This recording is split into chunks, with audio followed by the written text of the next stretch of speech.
veteran. I'd say a comedian is a really funny guy on Instagram and stuff, and pickleball guy. Big in pickleball, and just an overall awesome dude. And I really appreciate you joining the program, man. Really appreciate this. Dude, I'm stoked to be here, man. Looking Oh good. I yeah, got your hundred tan percent. going. Oh yeah, we're working on it. We're trying to be as tan as Hulk Hogan was back in the '80s, man. We're Oh, we're dang. That's we're tough to beat. trying. Oh yeah, but well, first of all, I gotta ask. I've been seeing this Slam It $1 million sexiest pickleball player alive. How confident are you that you're gonna win this thing? I mean, I feel pretty good. If you check the comments out, people are talking about voting for me, so we'll see. I've got some tough competition though. I don't know if you saw the other Oh people. yeah, 100%. But I have full faith that you're gonna win this thing, man. hundred I percent. think so too. Um, so here we go. First question I got for you, man. What made you start? You started a few years ago, starting your kind of comedy skits and pickleball stuff. What made you want to start doing that?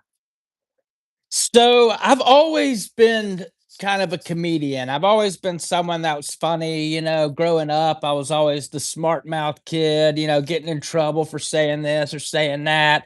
Uh, Always, class clown kind of guy. It's just been in my blood. I've always found a lot of fun and humor. So whenever I got, was in the army, did some other jobs after that, and then went to rehab where I got sober off opiates, which is a big part of my life. And so while I was doing that, and learned pickleball, so I got out of that, and I was like, man, what am I gonna do? I got to get things figured out.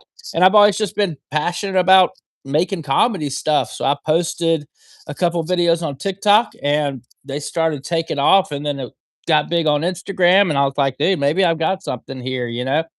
So I told Oh, myself I was always gonna do it until I couldn't do it anymore.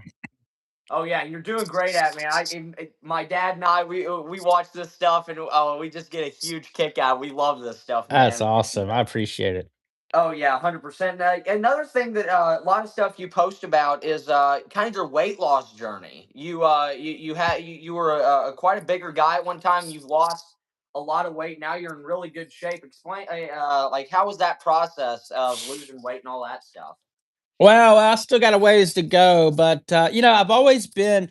I was actually, I mean, in the military, all that. I've always been kind of in shape. I was always into working out and was training to become a personal trainer. I actually did do personal training for a while, and then after I got off the opiates, I found comfort in food. So I don't know.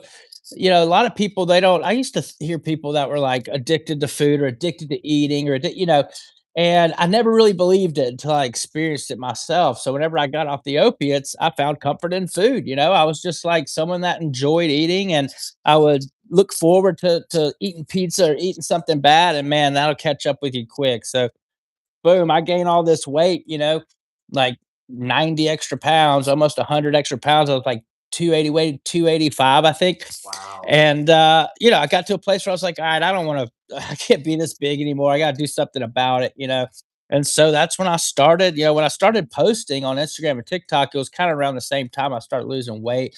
And I just started working out, and I was posting about it too. That was the thing, because a lot of people think you hear fitness influencers, you hear all this stuff, and then you see stuff on Instagram, and it's hard. Like, it's hard for people to relate to it, especially if you're not in that great of shape. So like you see all these jacked, Instagram models and fitness people doing fitness content.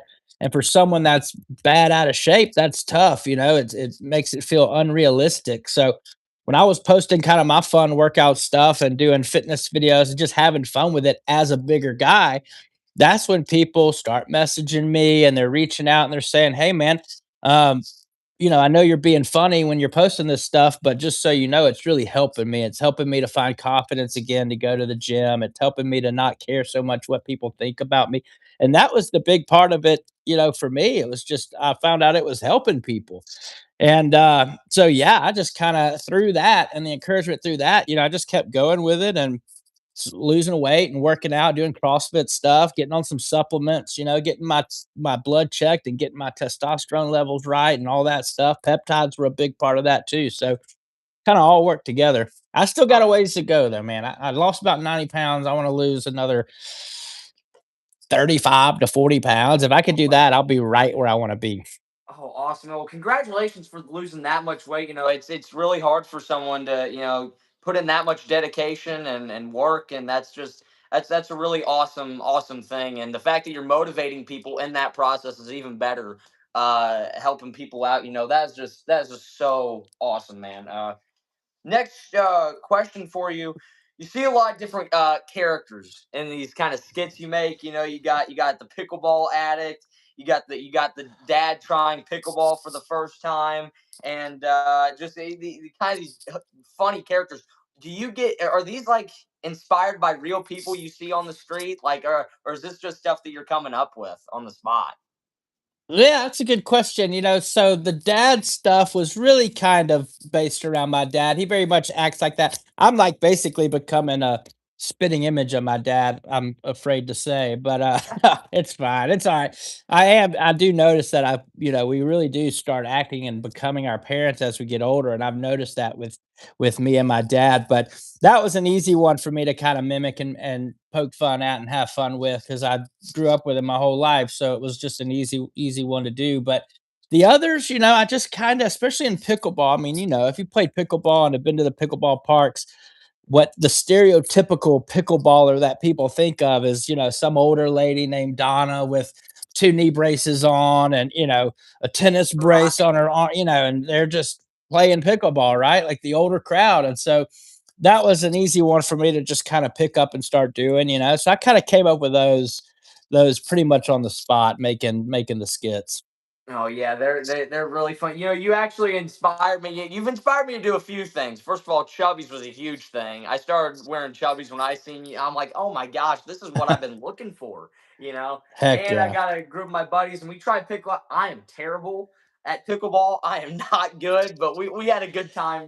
Giving it a try and everything. And I plan on doing a little bit more as I get more free time to do so. And me and my grandpa tried it one time, and it was a blast, man. So you've inspired me a little bit to do some of the things I'm doing, actually. That's So good, man. Yeah, Chubby's has been awesome, and they've been really fun to work with. They're a really cool brand, make a lot of cool clothes.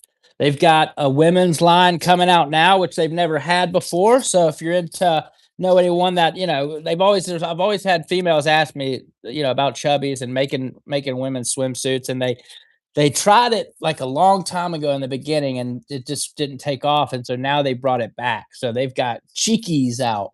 Cheekies is the female brand now. You got oh, Chubbies and Cheekies. awesome. Yeah, they blew up, and I actually, I tried to get a sponsorship by them in the beginning of this whole thing, and I was sending them messages, and I was just like, well, I would understand if they don't do it yet, given the fact that I only had, 100 subscribers at the time, and now we're kind of building more and more, and hopefully that sponsorship will happen one day, and maybe I can model for them like you do, because that would just be awesome, man. Yeah, dude, all you gotta do is keep posting, keep trying, keep reaching out. That's the best way to do it, not give up, and the people will come at the right time as you continue growing this thing. Oh yeah, I'm trying my best. And you're a great example. I just sent you a message or two, and you got back to me, and you're really helping this. You're really helping my show here, and I really appreciate you doing this again. Heck Um, yeah. when did you were talking about Chubbies? When did you discover Chubbies, and like, what? How did that whole thing come about? Chubby's actually discovered me. So the way it's worked a lot of times, people that are interested in becoming an influencer or doing stuff on social media, I always wondered how it worked. I didn't know how it worked. I didn't know how people made money at it. I didn't know how, it's definitely not off the views. So many people think that you make a viral video that gets 15 million views and all of a sudden you've made all this money, and that's not how it works. I've had multiple videos in the tens of millions of views, and I think on TikTok one time I got about 200 bucks for like a video that's got 15 million views, and that's not, I mean, that's not a lot. So the money Right. really comes in the marketing, right? So it's all about marketing. It's all about partnering with these brands and leveraging your audience in order to market to them different products and stuff like that, while keeping it authentic and fun and just being yourself. And so Chubby's reached out to me. They hit me up on TikTok, first, and I was kind of growing the TikTok and the Instagram at the same time, right? And so the TikTok took off first, and that's where they had seen me. One of the guys that works with him, his name's Travis. He uh he hits me up, sends me a message, says, "Hey, dude, would love to send you some product," you know. And I was always that's another thing to remember too is like don't turn people think that, oh, once I get a following and people start sending me stuff, they should pay me, right? Like I should get paid to do I should be getting paid. And that's the thing is I was very patient with that. I never really asked for money until it started becoming something that I was getting multiple things, multiple products sent to me, like multiple pickleball paddles. I had to tell people like, hey, I'm going to be posting for other people unless you pay me to post just for you, you know? And so they had sent me some clothes and I made some videos with it. And then shortly after that, they're like, hey, let's do a 3 month deal. You know, let's do a little 3 month deal. You post for us twice a month. We'll pay you. We'll send you clothes along with it. And I just built that relationship. So we started with that 3 months. That went good. The next thing I know, they're signing me again for 3 months. And then they're inviting me to photo shoots. They're inviting me to come do content at certain places, you know, different events with them. They do a lot of fun stuff. So it's cool to work with Chubbies.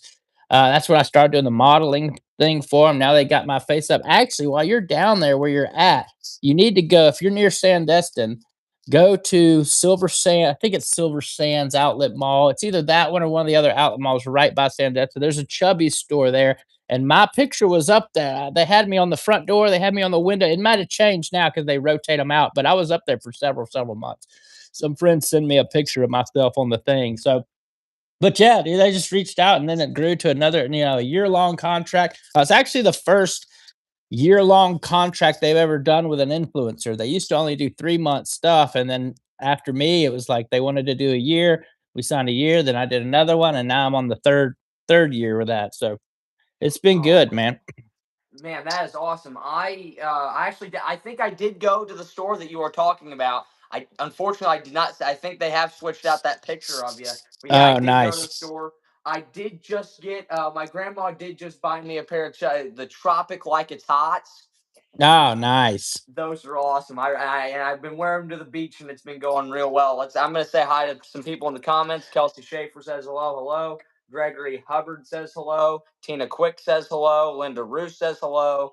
Um, ZA Edit says hello. Hello, everybody. Thank you so much for tuning in. Make sure you hit that like button if you like this. Nice. What's up? Yeah, I was trying to see how I could type back to him, but it won't let me type back. Oh shoot! You It's like see, maybe while since we're live, maybe I can't say anything. yeah, that's possible. I used to use this platform called StreamYard, and for some reason it kind of failed on me. So I just learned that YouTube can now do a group call like this, and I've been using it ever since, and it's been going quite well, and it's going well right now, 100%. So let's see what this next question is. What's your advice for a small creator, like such as myself, someone who's trying to get up there in the social media world and everything? And yeah, I mean, you've got to the point where you have your picture on stores. You're getting big up there and becoming a pretty big deal. And what's your advice for someone like me trying to get kind of where you're at? Yeah, man. I mean, my advice honestly is to do it, make sure you're doing this for the right reasons, right? Like a lot of people think I want to become an influencer, I want to get paid all this money, I want to get products sent to me, I want to get all, I want to have my picture up on a store, I want to do all these things, but that was never the goal for me. That was never the intention. I mean, goals are great. Yeah. I mean, it's turned into something awesome, but that was never the intention. The intention was to just make fun videos that I enjoyed making and make comedy videos that people could laugh and enjoy a laugh with and try to get creative as possible, just making different stuff and having fun with it. Um, and so that was kind of the main thing, because from there, if you're doing something you're passionate about and something you're good at and something you enjoy, then the rest will follow. You just got to let the creativity and let your purpose be the reason that you're doing it, and then don't give up. Don't get don't get be consistent with posting, be consistent with content, be consistent with it. Find something that works for you. Look at the content that you create that perform best and go, all right, why did it perform this good? What was it about this video that made it perform so well? And then try to replicate that same formula with other pieces of content. But yeah, man, be consistent, don't give up, don't let growth like be something that keeps you down. Just it'll come once you find your right audience and find the right way to make content. Yeah, I will. I've tried to. Consistency is like one of the hardest things I've learned going through this entire thing. Keeping ideas fresh, trying not to do the same thing over and over again, but still trying to, get that original vibe that you're wanting to put out, but not posting the same thing over and over again. I've learned that over time. I had one video that blew up, and it was and it I have two different accounts. I have my original account, Connor Schuchardt, and then I have an account that the school gave me. It's kind of the Mule Barn because we're the Poplar Bluff Mules. And Nice. I just and I guess when one video pops, I think a lot of cases it's the video that you least expect to kind of Yeah. blow up, And it was me doing a team hype up video, and it was just me, giving the team a thing and saying, this matters to me so much, and screaming, and that got out of nowhere, millions, and then I get a message from ESPN saying, "Hey, can we share this content?" I'm like, "Yeah," Dang. Yeah, no and kidding. that was a really cool experience. And you also have to learn in the process that I've learned that there's going to be a lot of hate comments. Yeah. There was a lot of hate comments on that thing, which you just got to have thick skin when you're in this deal called social media. It's a wild place full of wild people. So Yeah. it's definitely something that I've learned over this journey that I'm in. Yeah, yeah, you can't let other people get you down. You gotta realize too, most people, dude, like if you're on the internet making, fun of someone else or poking fun or making saying miserable stuff or saying sad, ridiculous stuff like that, then obviously you got something going on in your life that you need to get figured out. You're just a miserable person, or you just like putting other people down because it makes you feel better because you don't feel good about yourself. That's what I learned. That's what I kept reminding myself. It's like, dude, I could care less what other people think, what other people say. And I learned too to just try to respond with kindness. Like even when someone kill them with kindness, that was kind of the mantra that I tried to stay by. It's like even if someone says something negative, you don't have to respond. You can delete the comment if you want to. It's up to you. Right. You're the person that made the video. But a lot of times when you reply with kindness, that ends it right there. People don't know what to do with that. They're not used to having that as a response. I used to actually pin a lot of the negative comments to the top, respond with kindness, and let everybody else roast them or say whatever they wanted to say. And it worked a lot of times. Like just say, look, I'm not hiding from anything. I'm not ashamed of anything. Boom, I'm gonna pin this comment to the top. Oh yeah, 100%. You, you, you sometimes got to expose these people, and you doing that exposes them and puts them in their place, And sometimes I did respond with a few mean comments, not too bad. I never Yeah. went too far, but sometimes you just get tired of it, and it got kind of wild. But you also got to see, with all this hate going on, you also got to see the positive, and there was a lot of positive feedback that I got from a lot of people, which was very cool, and and that has definitely helped me over time get a bigger platform, which was very cool. Let's see what the hi from Grandma Karen. I'm a Chubby's weekend professional. All my purchases are for you, Connor. Yeah, Nice. 100%. This shirt, I got the shorts. She's a she has helped out a lot in the Chubbies that I love. I love that brand. That's awesome. Let's see what's next. What's the weirdest place someone has recognized you from social media? Ooh, I actually know the answer to this. So it does happen a lot of times. At first I wasn't used to that. I didn't, you don't think that that's going to happen, and then boom, people start seeing you. People I have a very recognizable face too, and just with the mustache and just being a bigger guy, like I'm easy to recognize. I stand out no matter no matter what. But Right. I was at the Formula race in Austin. So whenever the Formula One race comes to Austin every year, right before they do Vegas. They come to Austin first, and I went with the people that I do the pickleball paddles with, and they took me to that race. It was kind of a fun thing. I always wanted to do it, and I'm walking through the crowd, and it's not necessarily the weirdest place, I guess, that someone said something to me or whatever, but it is from the most random place. So this lady was from Sweden. She lives in Sweden now. That's where she's Swedish. She was from Sweden and she just happened to be in Austin, Texas at the same formula race where there's thousands of people. I mean, there's tons of people there. And she picks me out of a crowd, comes right up to me and just tells me how much she's loved my content, loves my story, loves this and that. And she literally lives in Sweden. So I was pretty wild. Wow, that's insane. Yeah, I so my question, like kind of relating, you kind of having that, you went from being addicted to opiates to being really kind of in a really dark place to now you're getting recognized in areas like that. How does that feel to be seen in that and going from where you were to where you are now? How does that feel? Yeah, it feels good. It's definitely something that you enjoy doing, but at the same time, I really learned that you know life we do life like one day at a time, man. It's we're only given the day that we wake up. That's the only day we're promised. We only get up when we wake up the next day. All right, we're like, okay, I've got this day. At least I've been given this day, and so I have to work at staying in that moment, staying in the present, not thinking too far into the future, not thinking too much about the past, because that can definitely weigh you down.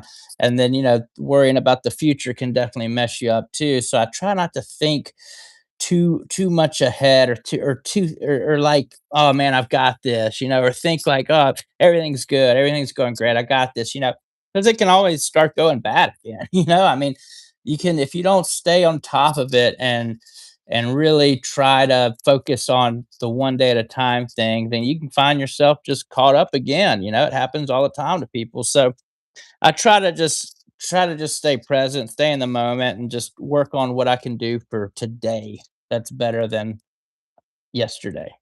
Right, that's a really good way of thinking, and I'm actually going to try to start using that more often now that you say that. I'm Uh, sure I stole it from somebody, so you can use it too. Thanks so much. But it's that's man, that's just so that's crazy how that's awesome, man.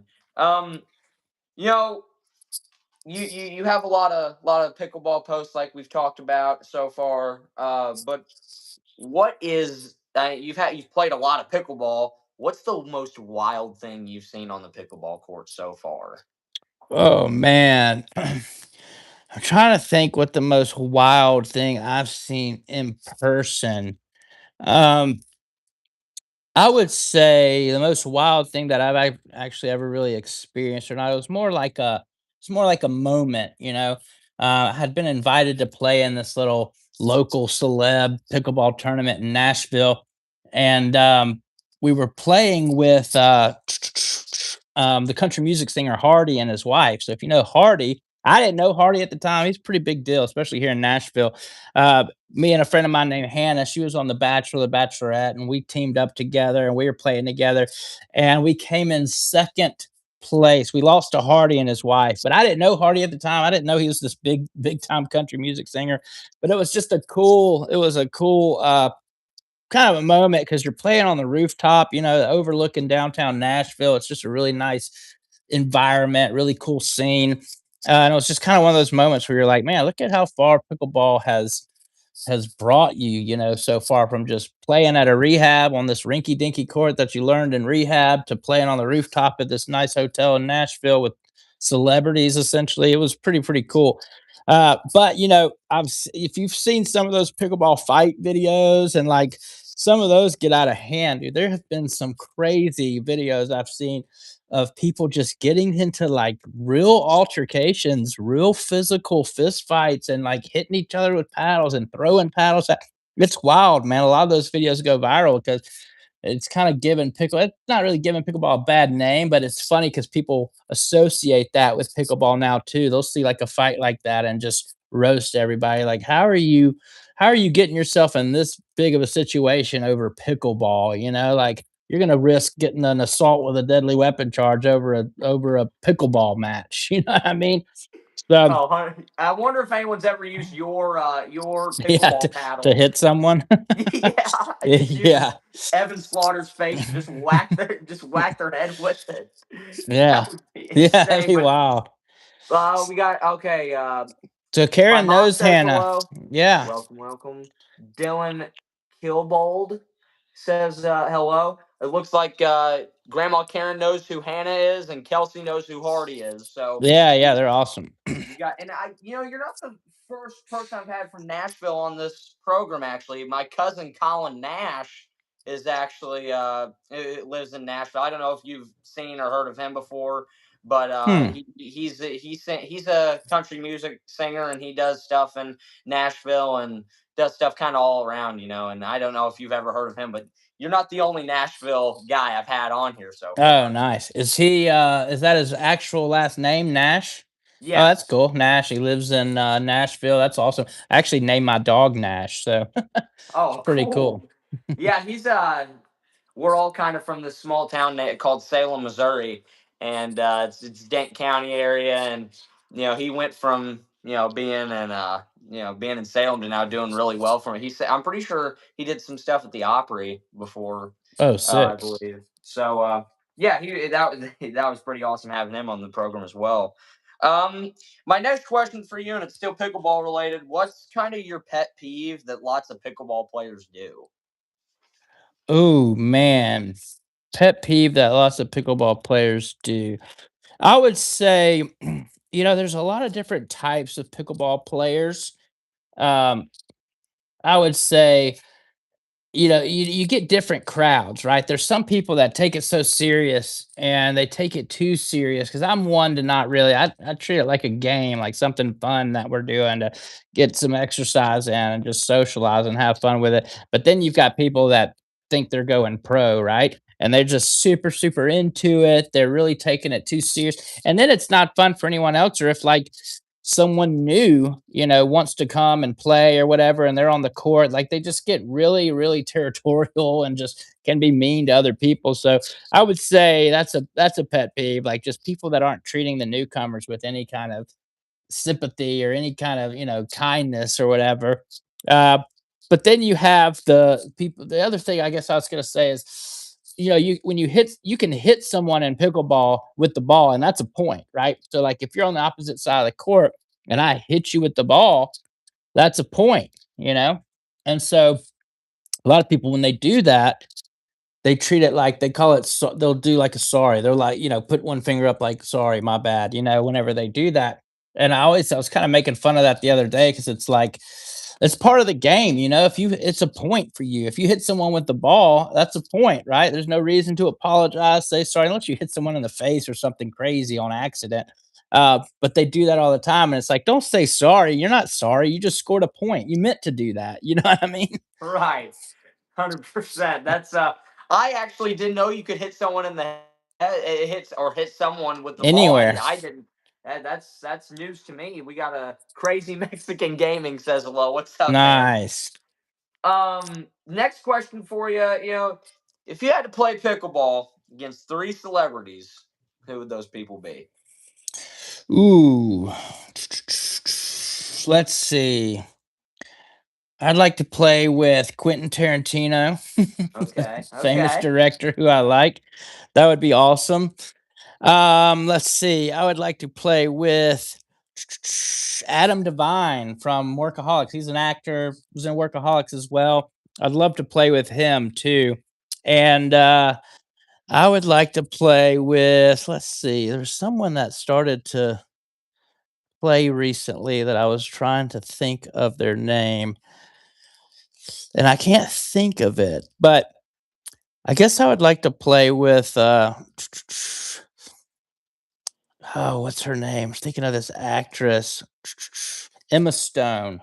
Oh, That okay, would be a cool okay. one because I wanna meet her anyways, so Oh yeah. Hey, at this point in your journey, yeah, you're almost about to be able to meet whoever you want. You know, Maybe, you'll dude. you'll be pulling up to the red carpet with those chubby's glittery ones. I've seen those kind of glitter shorts. You know what I'm talking about? Oh They're yeah, the party shorts. They call them the party shorts. They're awesome. Someone said Crazy Mexican Gaming Guy said Jenny Ortega. That'd be a good one too. I feel yeah, like that she yeah. I plays. was you said female actress, and now with I was thinking Sydney Sweeney or Jenna Ortega. I was thinking around that area. Sydney Sweeney plays. Someone had posted a picture of her playing at a facility in New York. There's like a lot of good little indoor facilities downtown. I have a friend that plays. She lives up there now. She plays there all the time, and I don't know if she posted or someone else, or maybe I just saw it on a pickleball thing. But Sydney Sweeney she's a pickleballer now. Yeah, that'd be wild if you had Fit to Serve and Sydney Sweeney do a pickleball video together on your guys' account. That would be Yeah, that'd be epic. sick. Um, what's next question? What's next for Evan Slaughter Fit to Serve that people should be excited about? Oh man. Well, I'm trying to figure out kind of like what I want to do, where you go from here. That's kind of like the thing a lot of people I think don't think of whenever they start doing this or whatever. It's like, all right, so this is really just becoming um a platform that I can use to go in another direction, right? Um Step up and do something else. A lot of people what I should have been doing, which I haven't done as much of because I'm trying to figure out the right route to take. But a lot of people will start doing like longer form stuff on YouTube. I've been posting or want to start posting. I've had some skits come out, like when I did the Chubbies thing, that's long form content. Doing longer form comedy stuff on YouTube, trying to just really grow. But one area that I've dabbled in and will continue to pursue is stand up comedy. So I've always wanted to do it. I've done it a couple times now. I actually just did it Tuesday at a club here in Nashville. So I did it for the Chubbies thing for the show Chubbies, the first little show that we did. They had me do stand up comedy, and that was cool because a lot of people their first time doing stand up. They go hit a bunch of open mics. It takes a long time. It's a tough road to become a stand-up comedian. It's just a lot of grinding, a lot of going to these different clubs and doing open mics and trying to do, it can be really hard. It's harder for people to really make it that way or to get a chance and really make it. But now with social media, that's kind of changed things up, and I think a lot of the old school stand-up comics are kind of they're a little mad at it or they're a little ill over it because they had to do the hustle and grind and do all the open mics. But now you've got funny guys on Instagram that are having their own stand-up specials, and they've done stand-up once or twice. They haven't even really done it much, and now they've got their own stand-up special that they put on YouTube. And I'm not against it. I mean, I'm thinking, dude, if you have an audience and this is something you want to do and you're funny, why not? You can produce your own special and put it out.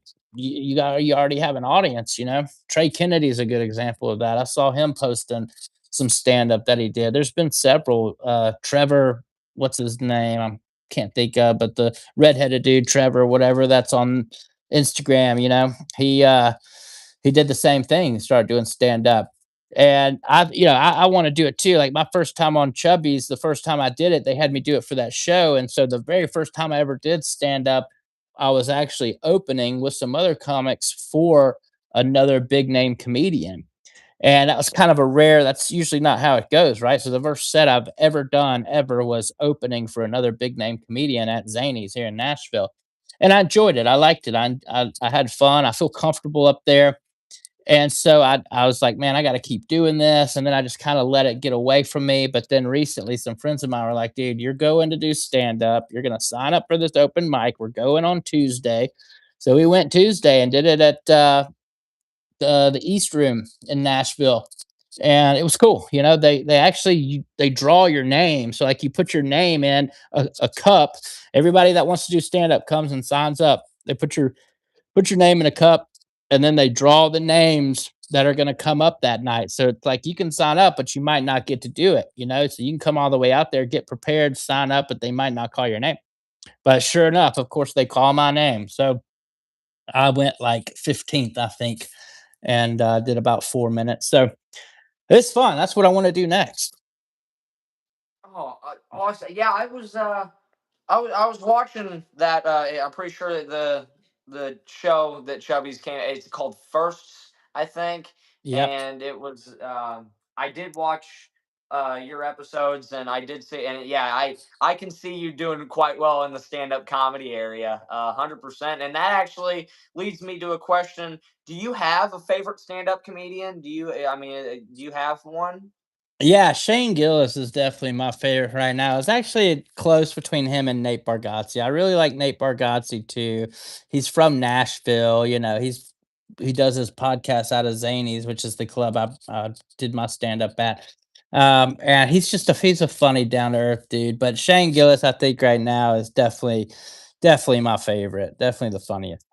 Oh yeah, I love Shane Gillis. Dude, he says a lot of hilarious things. I can sit in my bed and watch Shane Gillis YouTube shorts for hours and not get bored. Same. Uh, I do like the originals. I do like Jerry Seinfeld. I like watching him. I like watching Don Rickles. I like the classics, but the new guys are very funny. Do you see yourself going on Kill Tony ever in your at this point? I would definitely do it. I would definitely do it. I think that would be something fun. And they actually brought a show to Nashville not long ago. He came up here and did a big Kill Tony thing here. So I would do it, just for the exposure. Oh yeah, 100%. You can meet Joe Rogan, or you can meet Shane Gillis acting like Donald Trump, which I Yeah, would love that so much. that's true. Um, all right, so we're kind of jumping down to these last few questions here. What a big thing I ask a majority of the people I interview: what is your favorite movie? Oh man. Favorite movie.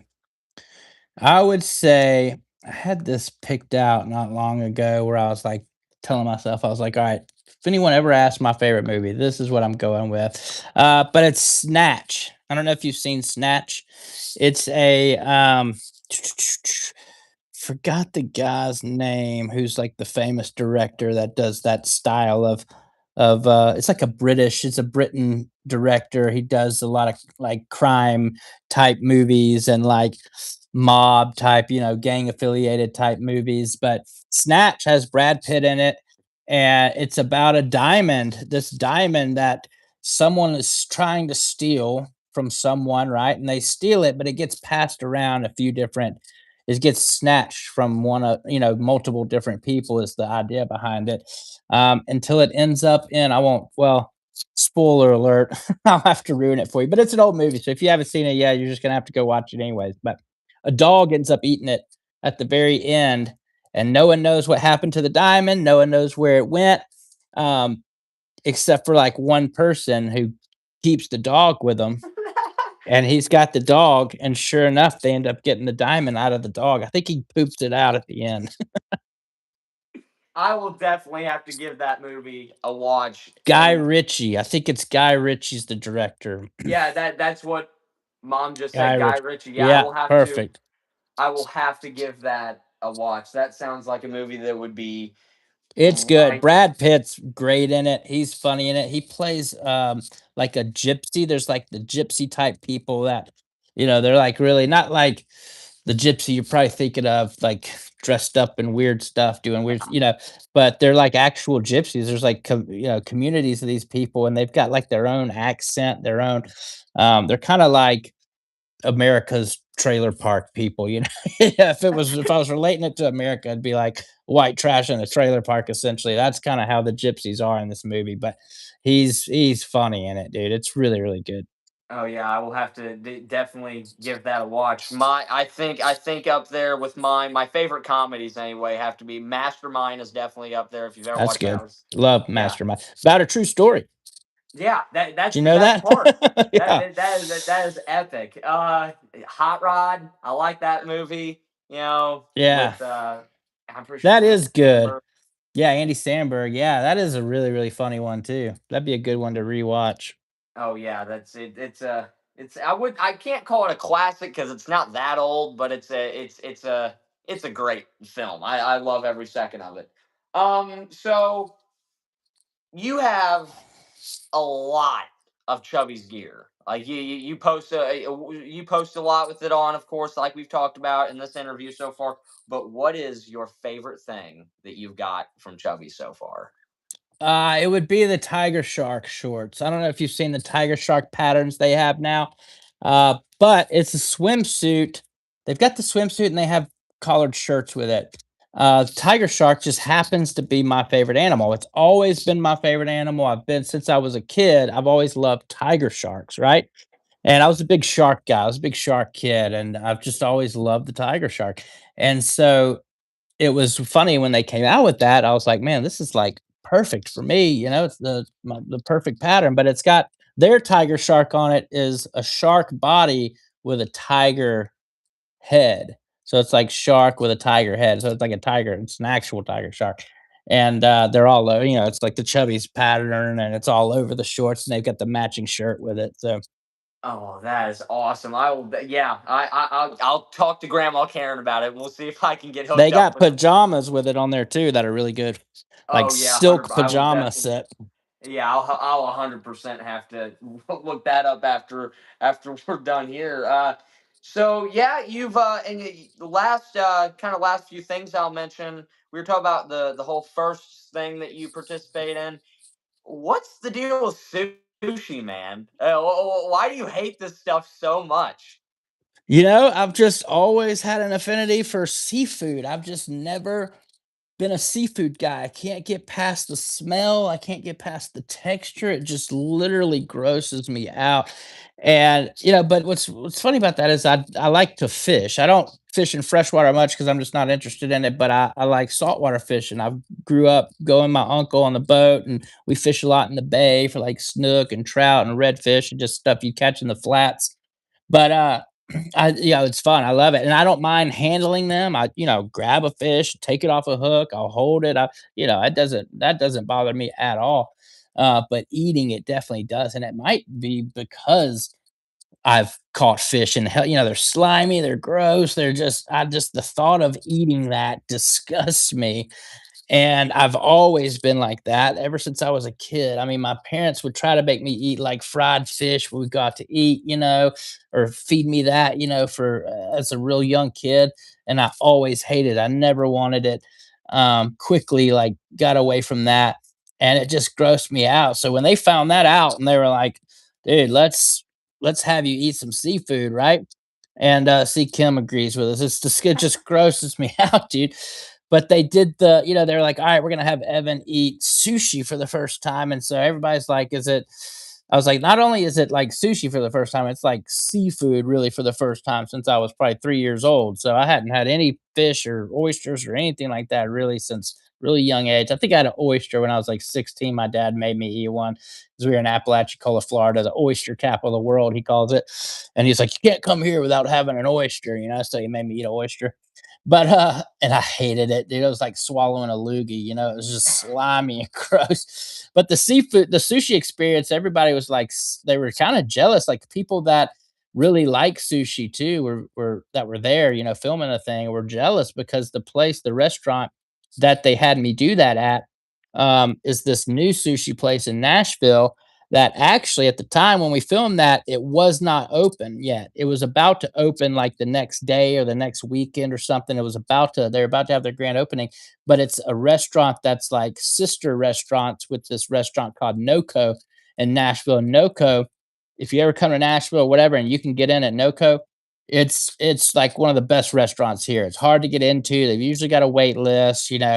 And so they opened this sushi place that's like a 15 seat. It only seats like 15 people. Wow. The chef is like one of the best in the world that's preparing the sushi. And so they were saying, like, dude, you're not gonna ever, if you ever have sushi again after this, it's gonna be hard to find a place that's as good as this. Like, you're not gonna get an opportunity probably to eat this kind of sushi very often. So, like, not only was it me eating sushi for the first time, it was like world class, best sushi you can get.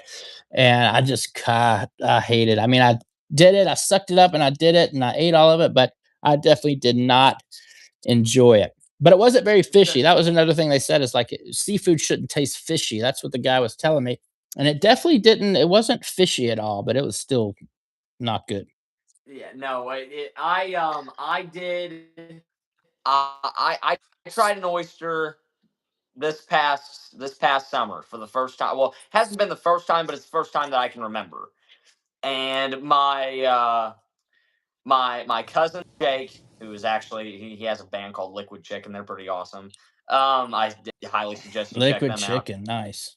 Yes, they're great. And he said, "Hey, get this oyster and put the hot sauce on it, put the horseradish on it."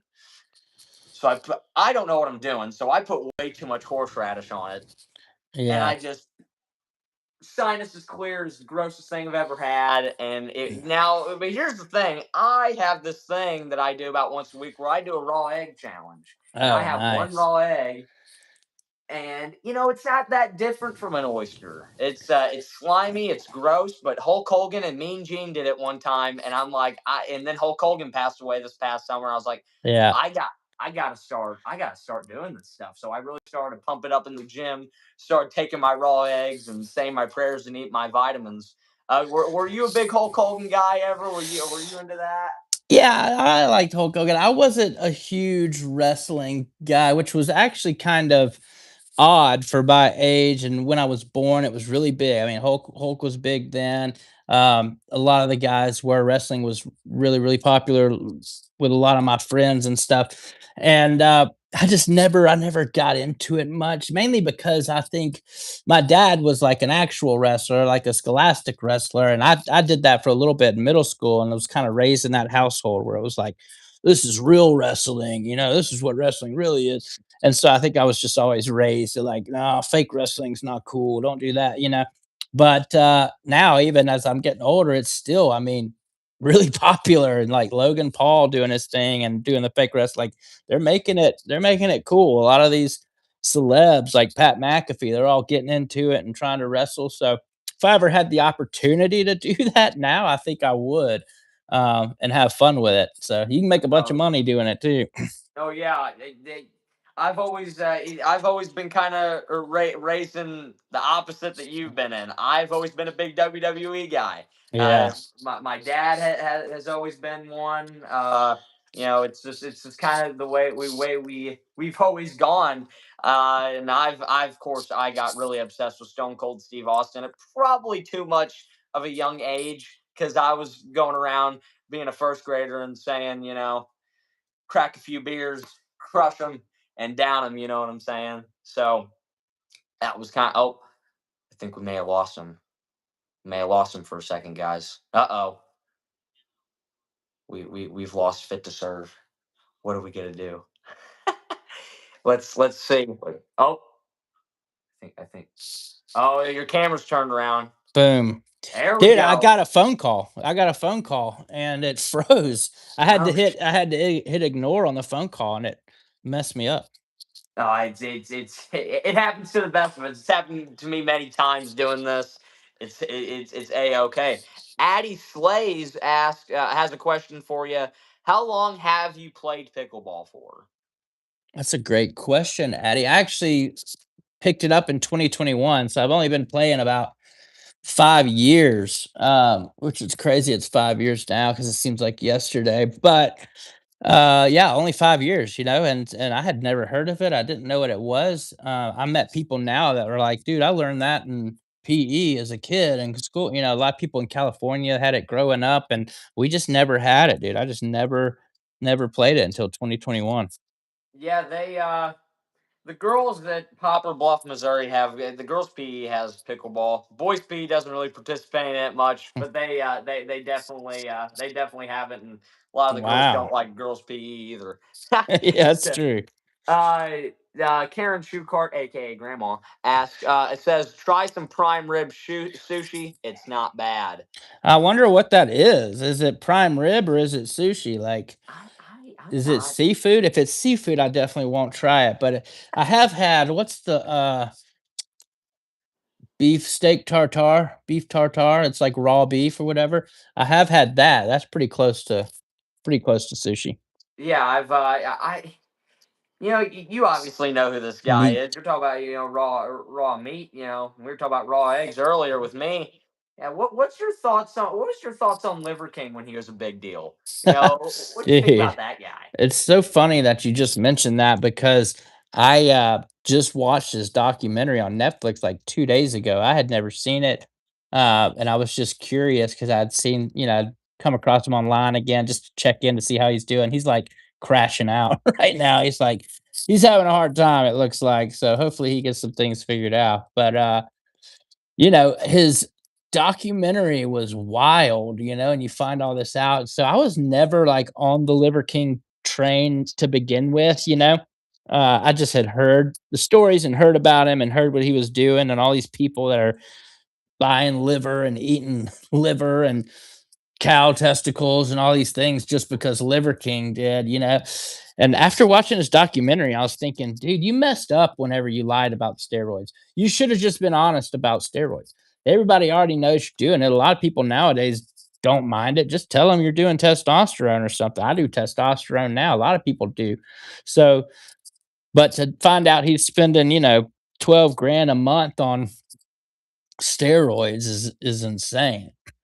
Yeah, my dad jumped on the train and he started eating he couldn't do the raw liver. He tried it and he just couldn't do it, so he started cooking it. And he also bought his supplements that he had Nice. with all the raw whatever it was in the little pill, and he took it.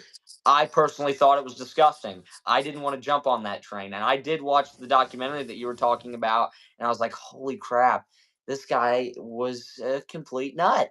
This Yeah. guy's this guy's a nut job, and and he tried to kill Joe Rogan. If you have heard that Yeah, I story. followed up. I was watching all that go down, watching it live, and of course, he's making these crazy threats live on Instagram, and the cops are watching the whole thing, waiting for him outside the hotel. Like, dude, what a what a moron! I don't know what he was going for there. He's got something going on. I hope he figures it out. When I was watching the documentary, it was made me think like, yeah, I can relate a little bit to the pressure that you would be under, especially when you blow up like that. Like he just took off. That's how it can happen on social media. Just one day, boom, you're blowing up. And he I think the pressure from that and then feeling like, now he's got a job. It's like that's just his livelihood. This is how he makes money is by putting his name behind these supplements and putting his name behind the liver thing. And he probably felt like, dude, if I tell him I'm doing steroids, everybody's gonna not buy my stuff. They're not gonna.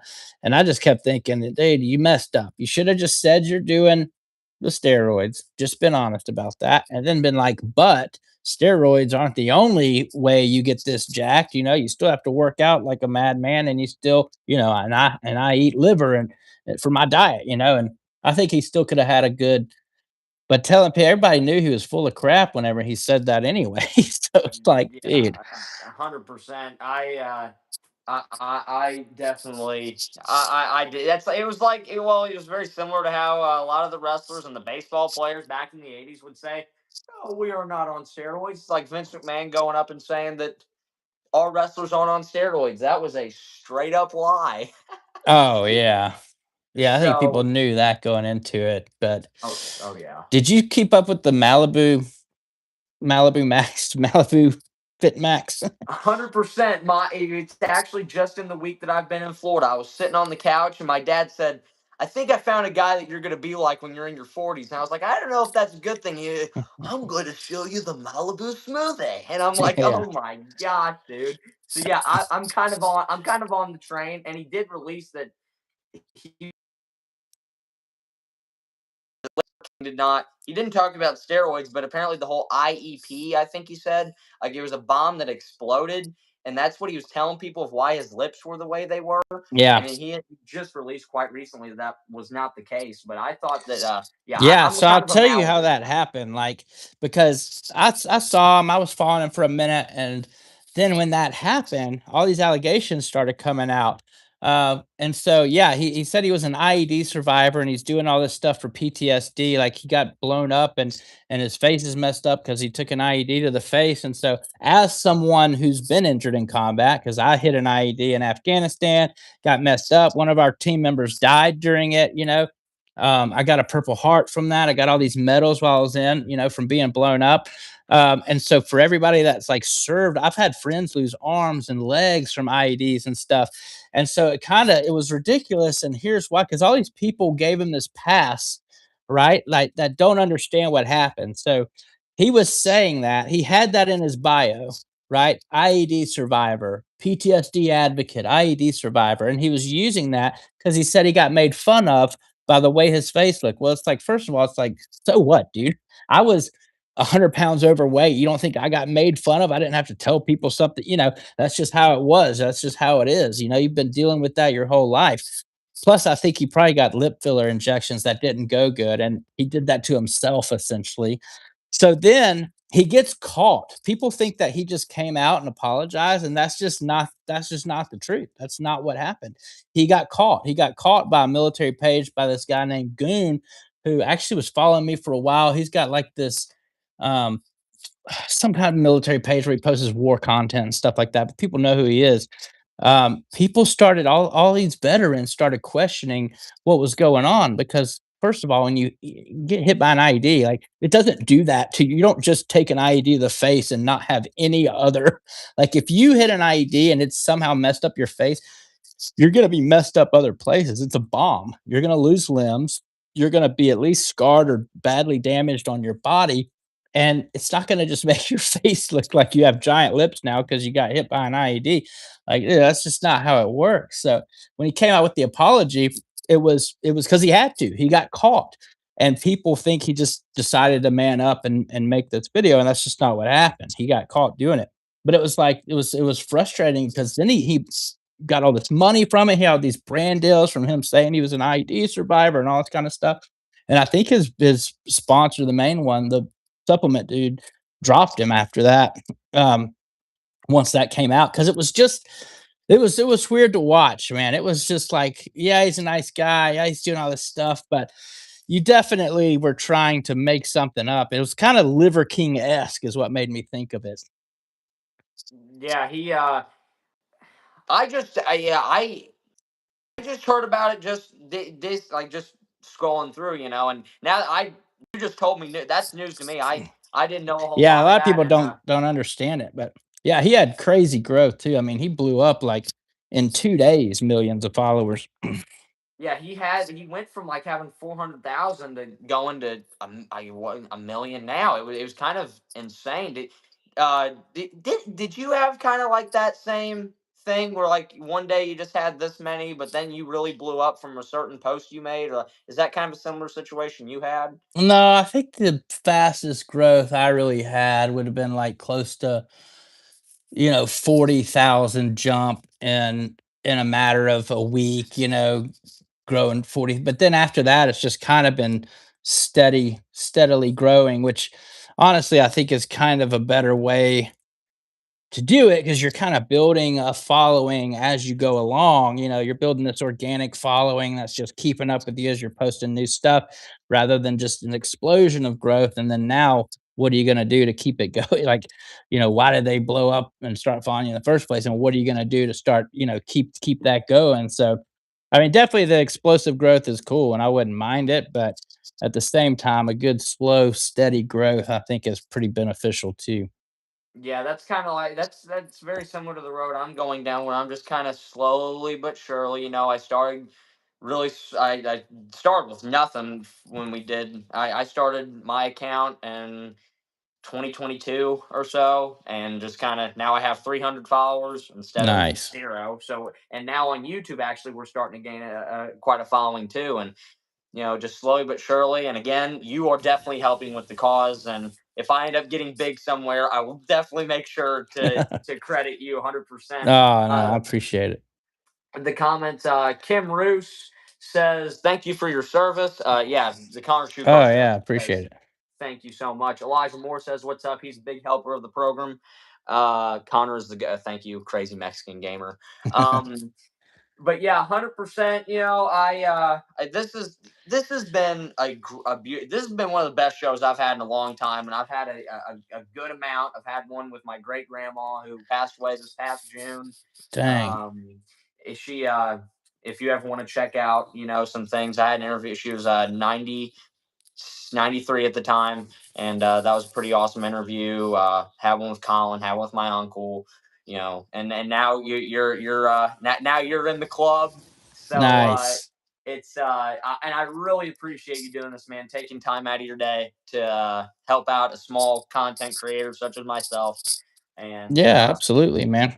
I'm yeah, always down to do that, dude. I think it's the way to do it. It's like, man, I had definitely had big creators like, helping me out, messaging me and responding to me on certain times. And so it's like that's just the way to do it. And I try to do as much stuff as I can. That's kind of been the plan too. That's something to keep in mind as well. And you're doing this is like just be open to every invite you get, pretty much. Do a little bit of research, make sure you're not going on something that's gonna discredit you or make you look bad. But right. be open, do what do the more stuff, the more exposure, the better. Oh yeah, 100%. And well, Mr. Evan Slaughter, Fit2serve, thank you so much for being on the Connor Schuchardt Show.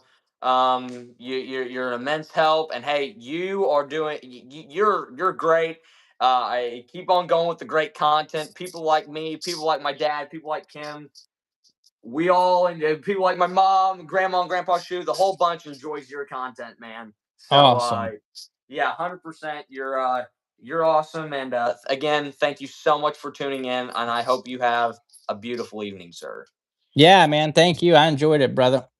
Oh yeah. Well, guys, as always, I will catch you guys on the flippity flop. See ya.